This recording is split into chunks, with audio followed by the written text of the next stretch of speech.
আসসালামু আলাইকুম। মোটামুটি যারা এই বছর অ্যাডমিশনের জন্য খুব বেশি পরিমাণে স্ট্রাগল করতেছিলা, তোমাদের এই বছরের শেষ ২ টা সুযোগ হচ্ছে ঢাকা সেন্ট্রাল ইউনিভার্সিটি আর ন্যাশনাল ইউনিভার্সিটি। এবং তোমাদের এই ঢাকা সেন্ট্রাল ইউনিভার্সিটি এবং ন্যাশনাল ইউনিভার্সিটির জন্য কিভাবে ফিজিক্সের প্রিপারেশন নেওয়া উচিত, সেটা নিয়ে আজকে আমরা ইন ডিটেইলস আলোচনা করব। প্রথম কথা হচ্ছে যে আমি আগে একটু টুকটাক কথা বলে নেই। ন্যাশনাল ইউনিভার্সিটি বা ঢাকা সেন্ট্রাল ইউনিভার্সিটির কেন তোমাদের প্রেফার লিস্টের আগে রাখা উচিত।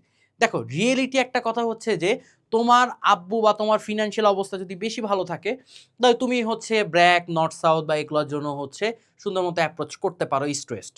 তারপরে অস্ট আছে, ইঞ্জিনিয়ারিং, মোটামুটি ইঞ্জিনিয়ারিং সেক্টরের জন্য একমাত্র বিশ্ববিদ্যালয় অস্ট প্রাইভেটের মধ্যে। সো এগুলোর জন্য অ্যাপ্রোচ করতে পারো। কিন্তু কথা হচ্ছে যে তোমার যদি ফিনান্সিয়াল ব্যাকগ্রাউন্ড খুব বেশি পরিমাণে স্ট্রং না থাকে, এটা অ্যাকচুয়ালি লজ্জা পাওয়ার কিছু নাই। বাংলাদেশে যেহেতু আমাদের থার্ড ওয়ার্ল্ড কান্ট্রি, এখানে আমরা সবাই মিডল ক্লাস বা লোয়ার মিডল ক্লাস বা লোয়ার ক্লাস, এটা বলতে আসলে আমাদের লজ্জা পাওয়া উচিত না, এটাই স্বাভাবিক। এখন এইটার জন্য তোমাদের জন্য একটা ডিসইউ বা এনইউ একটা ভালো একটা ট্রাম্প কার্ড হইতে পারে। এবং এই ট্রাম্প কার্ডের জন্য ফিজিক্সের কোশ্চেনগুলো কিন্তু কিভাবে কি দিচ্ছে, তোমার কীরকম ম্যাটেরিয়ালস তোমাকে প্রোভাইড করতে হচ্ছে, তোমাকে কীরকম এফোর্ট দিতে হবে, এগুলো আমি ইন ডিটেলসে জানাচ্ছি। প্রথমে কথা হচ্ছে অ্যানালাইসিস দ্য প্রিভিয়াস কোশ্চেন। তুমি এতগুলো যখন পরীক্ষা দিয়ে আসছো, একটা জিনিস খুব ভালো মতো তুমি আশা করতেছি রিয়ালাইজ করতে পারছো, সেটা হচ্ছে প্রত্যেকটা ইউনিভার্সিটি কিন্তু একটা প্রিভিয়াস যে মানে ওদের একটা কোশ্চেন প্যাটার্ন আছে। প্রত্যেকটা ইউনিভার্সিটির ডিফারেন্ট কোশ্চেন প্যাটার্ন। তুমি যখন একটা ইউনিভার্সিটিতে অ্যাপ্রোচ করতে যাচ্ছ, তোমার মূল প্রায়োরিটি লিস্টে থাকা উচিত যে ভাইয়া কোশ্চেন ওরা কিভাবে সেট করতেছে। অর্থাৎ ফিজিক্স, কেমিস্ট্রি, ম্যাথ, বায়োলজি, এই 4টা সাবজেক্টে তোমার ওরা কিভাবে কোশ্চেন সেট করতেছে, কোন সাবজেক্টে স্পেসিফিক কোন টপিককে ওরা বেশি প্রেফার দিচ্ছে, এই জিনিসটা তোমাকে আগে ভালো মতো জানতে হবে। এটা যদি তুমি ভালো মতো জানো, মোটামুটি তুমি তোমার প্রিপারেশনের 50% আগেই ডান করে ফেলছো। এইটা তুমি আশা করি এতদিনে রিয়ালাইজ করতে পারছো। তার মানে তোমার এখন প্রথম দায়িত্ব হচ্ছে যে ডিসিও এবং এনইউ প্রিভিয়াস ইয়ারে ওরা কিভাবে কোশ্চেন সেট করছে, কিভাবে হচ্ছে ফিজিক্সের কোন টপিক, কোন সাবজেক্ট, মানে কোন চ্যাপ্টার থেকে কতটুকু ইম্পর্টেন্স দিছে, এগুলো হাতে কলমে তোমাকে কি করতে হচ্ছে, আগে বের করতে হবে। ঠিক আছে, এটা বের করা মানে তুমি মোটামুটি ওদের 50%, তোমার প্রিপারেশনের 50% তুমি ডান করে ফেলছো।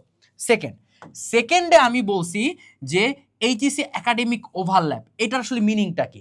তুমি যখন কোশ্চেনটা অ্যানালাইসিস করতেছো, তুমি দেখবা যে তোমাকে কোশ্চেন এমন প্লটিং করা হয়েছে যে তুমি যদি যে সূত্রটা বসাইতে পারো ঠান্ডা মাথায় এবং হালকা একটা কনসেপ্ট জানতে পারো, তুমি কোশ্চেনটা চোখ নিমিষে, মানে চোখ বন্ধ করে তুমি কি করতে পারতেছো, ওটাকে তুমি সলিউশন করতে পারতেছো। তার মানে তোমার একাডেমিক, এইচএসসি একাডেমিকের যে সূত্রগুলা, কোর সূত্রগুলা, এই কোর সূত্রগুলো তুমি যদি একটুখানি বুঝে থাকো, তার মানে তুমি এইটা তুমি অনেক ওয়ান কাইন্ড অফ সলিউশনে চলে যেতে পারতেছো মাথা ঠান্ডা করে। ওকে, সেকেন্ডে হচ্ছে তোমার কম্প্যাক্ট ম্যাটেরিয়ালস। অর্থাৎ এখন যেহেতু তোমার টাইম কম, এনিও কিন্তু চোখ বন্ধ করলে পরীক্ষা চলে আসতেছে, ডিসিউরও তোমার সার্কুলার দিয়ে দিবে। মানে মোটামুটি হচ্ছে আমি যতক্ষণ ভিডিও বানাচ্ছি ততক্ষণ সার্কুলার দেয় না ডিসিউ। ভিডিও আপলোড করার হয়তোবা এর মধ্যে সার্কুলার দিতেও পারে, ডিসিউ নাও দিতে পারে। যদি দিয়ে দেয় তাহলে এনিও কিন্তু চোখ বন্ধ করে, তার মানে এখন কি তুমি পুরো সব কিছু নিয়ে বসবা না, তোমার এখন কি করতে হবে, তোমাকে এখন কোশ্চেন প্যাটার্ন অ্যানালাইসিস করতে হবে। এটা অবশ্যই টাইম সাপেক্ষ, যেহেতু 4টা সাবজেক্ট, ভালো অ্যামাউন্টের টাইম যাবে। তার মানে তোমার দায়িত্ব কি, তোমাকে এখন কম্প্যাক্ট প্রিপারেশনের দিকে হাত দেওয়া।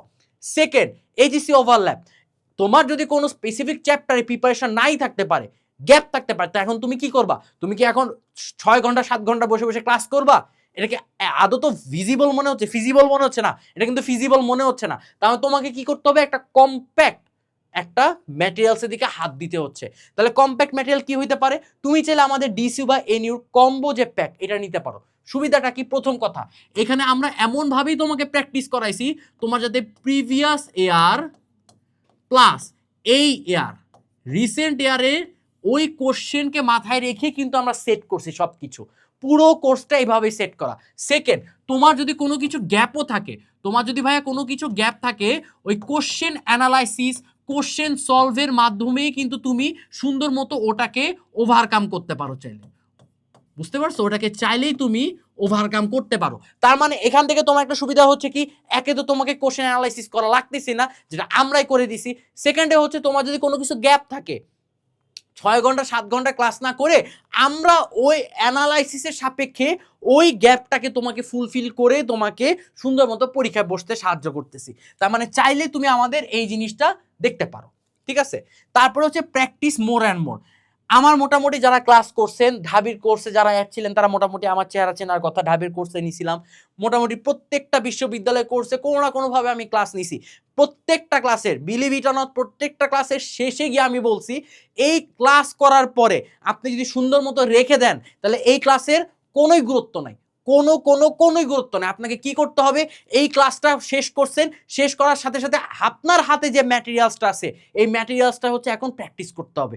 আপনি যদি প্র্যাকটিস না করেন তাহলে পরীক্ষার হলে আপনার ওই যে স্ট্রেস মোমেন্ট, ওই স্ট্রেস মোমেন্টে আপনি ফাম্বেল করবেনই করবেন।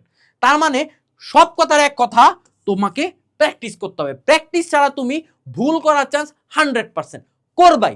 এতদিন যারা পরীক্ষা দিয়ে আসছেন অনেকেই বলছেন যে ভাইয়া আমি পারতাম, সবকিছু করতাম, পরীক্ষার হল থেকে বের হয়ে মনে হচ্ছে এটা তো দিতে পারতাম, কিন্তু প্র্যাকটিস আমার কম ছিল। এই কারণে ইনস্ট্যান্ট ওই প্রেসারাইজড মোমেন্টে আমার জিনিসটা মাথায় ঢুকে নাই। তার মানে তুমি কি করবা, প্রত্যেকটা ক্লাস করবা, প্রত্যেকটা ক্লাস করার পরে তোমাকে যে ম্যাটেরিয়ালসটা দেওয়া হয়েছে আব্বা জানারা, ওই ম্যাটেরিয়ালসটা তুমি কি করবা, সুন্দর মতো প্র্যাকটিস করবা।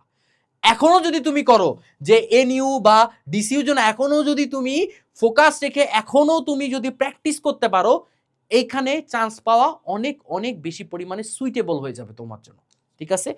সো আশা করতেছি যে ডিসিউ বা এনইউর জন্য ফিজিক্স কিভাবে পড়া উচিত এটার একটা 3টা 4টা উঠতে গেলে 4টা পয়েন্ট তোমাকে বললাম। এই 4টা পয়েন্ট তোমার দায়িত্ব কি জানো, লিখে রাখো। টেবিল যেখানে আছে, তুমি যেখানে বসে পড়ো ওটার সামনে এই 4টা পয়েন্ট লিখে রাখো। দেখবা কোনো না কোনোভাবে তুমি এখানে এটা যে এফিসিয়েন্সি বা ইফেক্টিভনেস এটা অবশ্যই পাবা। সো দেখা হচ্ছে ইনশাল্লাহ অন্য কোনো গাইডলাইন সেশনে। ততদিন সবাই সুস্থ থাকো, সবাইকে টাটা, আসসালামু আলাইকুম।